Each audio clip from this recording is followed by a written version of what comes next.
Welcome back to Klonoa. Yes, I went to save my adventure. I don't know why I kept this in exactly, but we're continuing on our adventure to stop the evil Bells and Marbles and Monkey Girl. Wait, so the bells were evil this whole time? Well, one of them was. The bell was conspiring, I tells you. The empty sea of tears. Wait, hold on. If it were empty, how would we know what the sea used to be of? So wouldn't it just be the empty sea? Or actually, wouldn't it just be like a canyon? Just be empty, yeah. Well, if it was an empty sea of tears, it would actually be full of salt, I think, because tears are salty. And if the tears evaporated, they'd leave the salt behind, kind of like, ocean water that evaporates and leaves mounds and mounds of salt all over the place. And I'm thinking about this way too goddamn much. But wouldn't the sea of tears being empty be a good thing? Because then, people wouldn't be crying and Oh, stuff. thank God. No more salt. Hey, But now there's sand. You Sand obviously everywhere. haven't seen. You obviously haven't seen the Salt Sea from Final Fantasy VIII, have you? That place was desolate. I have not seen much of Final Fantasy VIII in general, so... You're not missing much, except maybe Idea's cleavage. Well, if I wanted to look at cleavage, there are very, very easy ways for me to do that without having to boot up Final Fantasy VIII.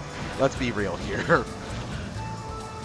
Malted milk balls. I was about to say her cleavage and that weird thing she wears on her back, the big golden metal blade fan thing. Thingamafucker, What is that? yeah. Oh, wait, are we talking about the bad guy? Or is that Ulta? One of the bad guys. Ultimecia is the one with horn hair, I guess. What is that?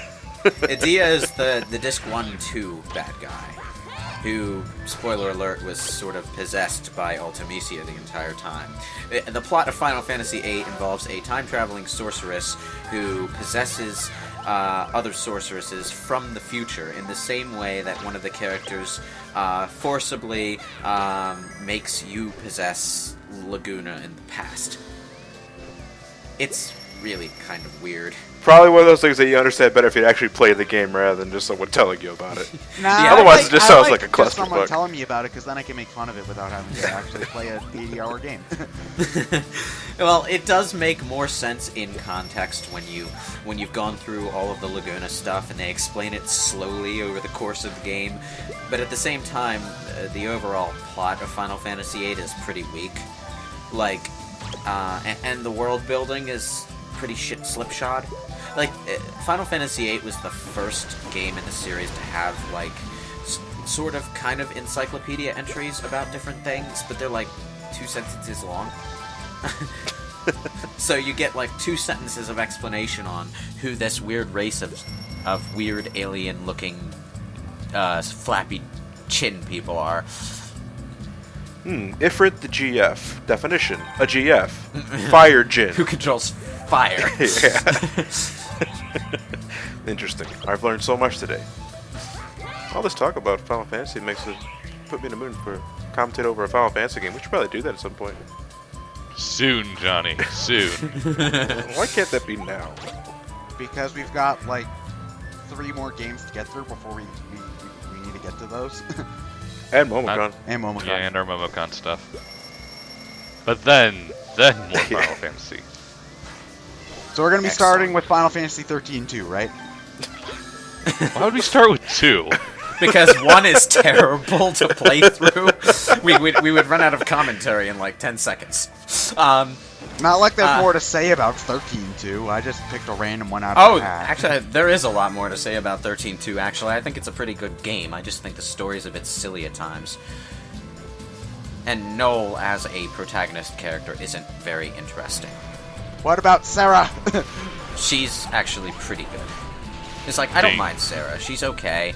It's nice to see her get some spotlight after being put in a refrigerator for the entire first game. But honestly, the most interesting game in this series is probably the 3rd, but that's very polarizing. It's the same things that people love about it are also the things that other people hate about it. Well, I guess it makes sense when it's reusing a mechanic from Majora's Mask, which has the same sort of thing going on with it, really. Oh, no, wait a minute. The name of the level was Empty Sea of Tears. The save file said Dark Sea of Tears. It uses a similar concept to Majora's Mask, but the way it handles time passing by is a lot different.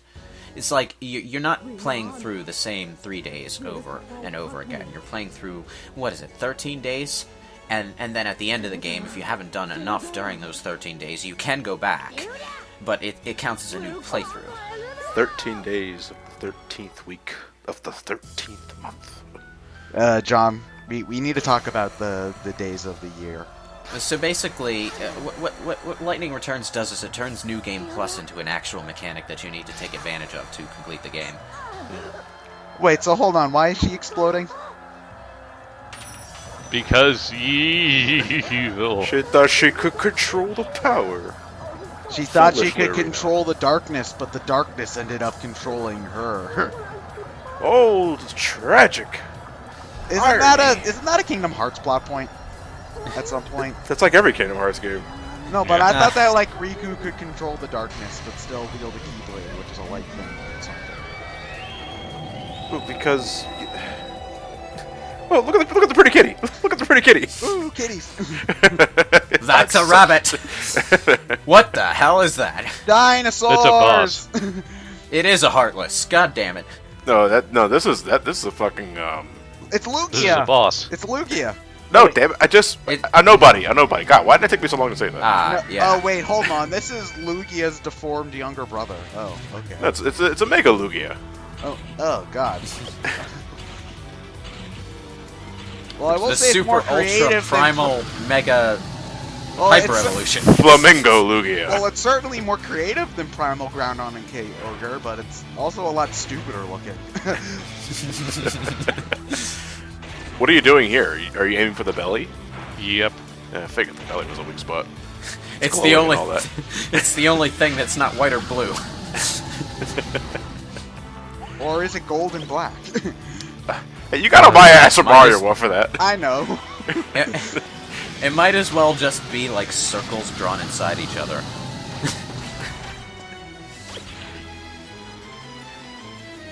Whew. So this she is our tried to final boss, control the it's- darkness, and it didn't work. So now we have to beat her, right? Yep. Why am I saying this is why am I saying this is our final boss? We've got like 3 parts left. This is our The rest is just credits.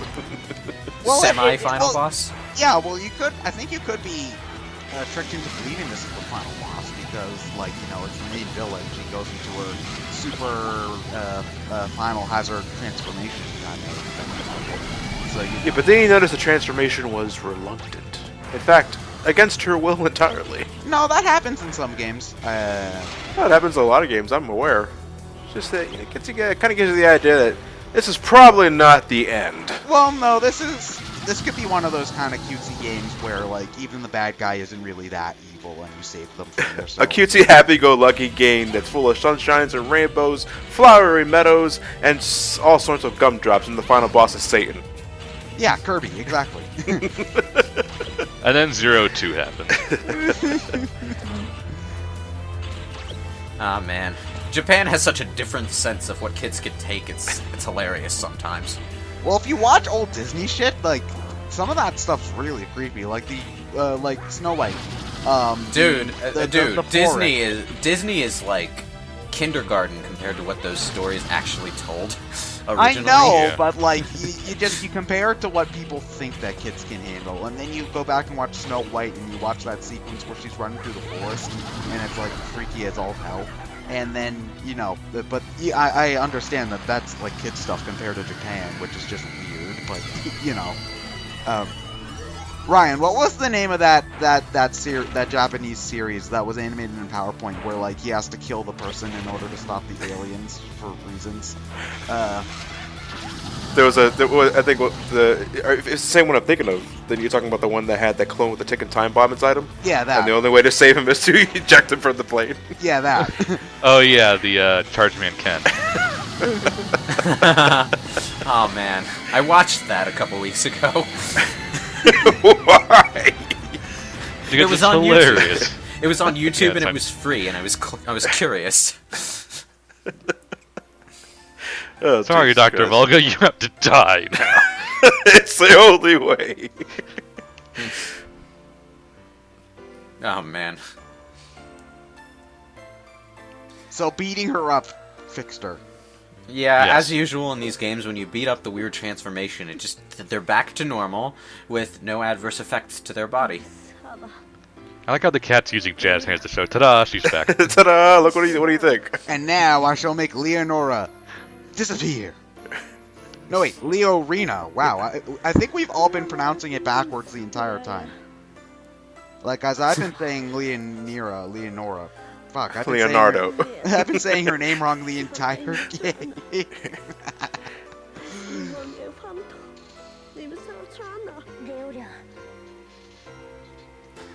Ah, so They sad. said damn! No! Hey, that's no! not very PG. No, that is PG. yeah, That's not very G.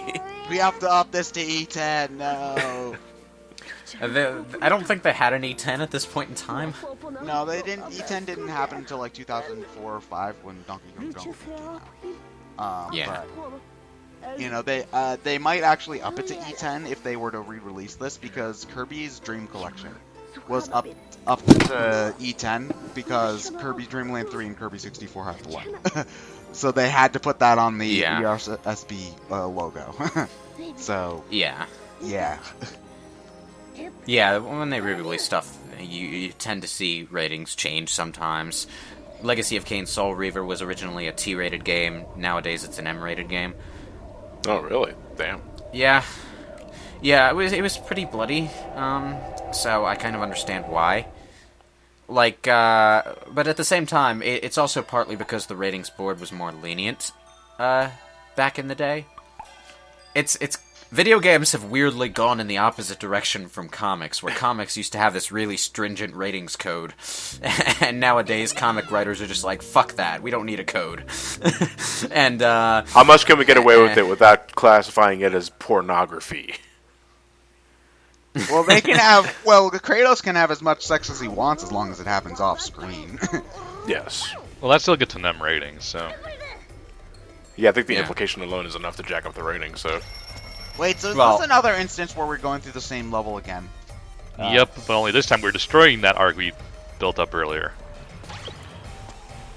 well, you say that, but God of War actually also, changed their original plan of having actual genitals on monsters like Cyclopses and stuff.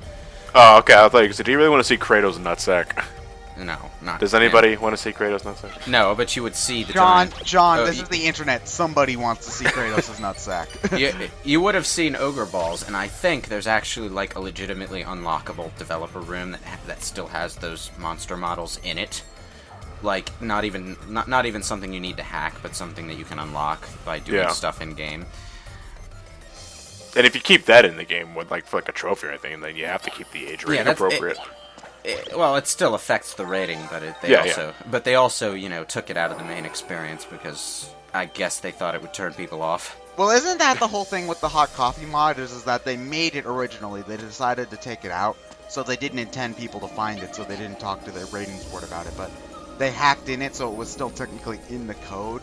So that was the whole controversy. Well, when the ratings board evaluates a game, they actually evaluate the game, but they're not evaluating the game with a Game Shark. They're just going through the game.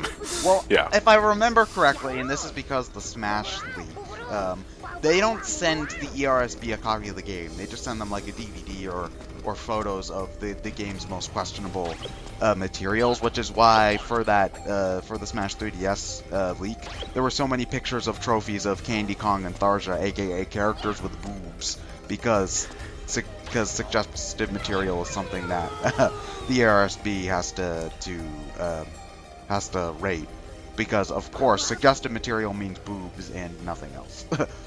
I think the ESRB just straight up plays the games now. No, I'm pretty sure they just send them photos, photos and video. I don't think they could send them the full game, because the game gets rated by the ERSB a while before it's actually finished, at the very least. Or yeah, that makes sense. Okay, we've lit up a hole. This is one fucked up dryer, Klonoa. I can't unsee it. Spin cycle to the sun. Oh god, it exploded. Oh, he put too many quarters in. Dun, dun, dun, dun, dun, dun, dun, dun, dun. What's with all the eggs? They're just decoration here, I guess. Okay. It's like my first thought was like, this is the place where Sephiroth was born. Oh god. Yeah, but it's delivering the black materia. Okay, Nothing so wrong here. Leorina, whoever face Leorina. isn't the real bad guy. Who is the real bad guy? We shall see. Is it the Ark? No. Does the Ark grow a face? No. Is it the true power of darkness that's the bad guy? We'll see. That means yes. Okay. Well, the thing is, we don't really know, because this game doesn't explain shit. Hey, it's Tat in his Tornado 4. Copycat.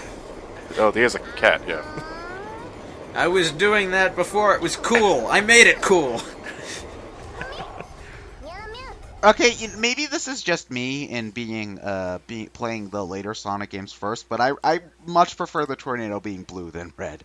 Is that just me or no? I can go both ways. Oh, you can, John. Let me adjust my fan fiction And then accordingly. give him my business card. John was painting his tornado Figma figure blue when. Okay. UPS man. I prefer it red, but more because it contrasts with Sonic that way. Oh, I'm not a fan of situations where everything is the same color. Oh. It gets a bit visually boring. Blue works when it's just Tails in the tornado, though. Blue and orange, complementary colors, yeah.